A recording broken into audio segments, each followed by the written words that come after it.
이낙연 전 대표가 1년 만에 귀국해 못다한 책임을 다하겠다고 밝히면서 향후 어떤 역할을 맡을지 주목되고 있습니다.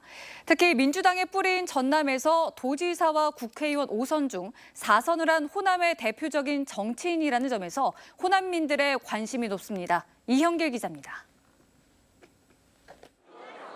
이낙연 전 대표가 귀국 일성으로 이지경이 된 대한민국, 책임을 다하겠다는 강한 메시지를 내놓으면서 정치 참여 의지를 내비쳤습니다. 이후 이른바 친이낙연계 의원들도 동참하면서 이 전 대표의 정치활동 재개를 알렸습니다.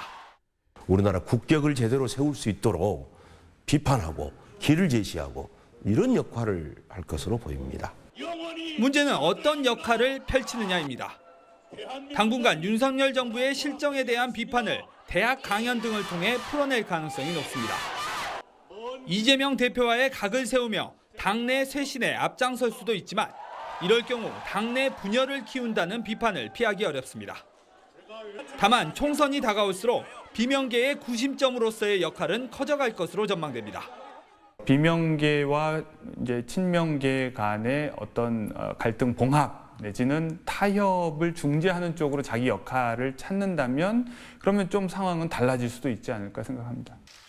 이재명 대표 체제 이후 민주당 호남 지지율이 흔들리는 상황에서 이낙연 전 대표의 정치적 기반인 호남의 지지율 변화도 관심입니다. 이낙연 전 대표의 등장으로 호남 유권자들의 전폭적인 지지를 이끌어낼 경우 민주당 내 힘의 구심점이 옮겨갈 가능성도 있습니다. 신당, 창당 등 새로운 정치 세력화는 이낙연계 안팎에서 모두 부인하고 있지만 향후 이재명 대표와의 관계 속에서 분당 등의 논의도 꾸준히 커져갈 것으로 전망됩니다. KBC 이영길입니다.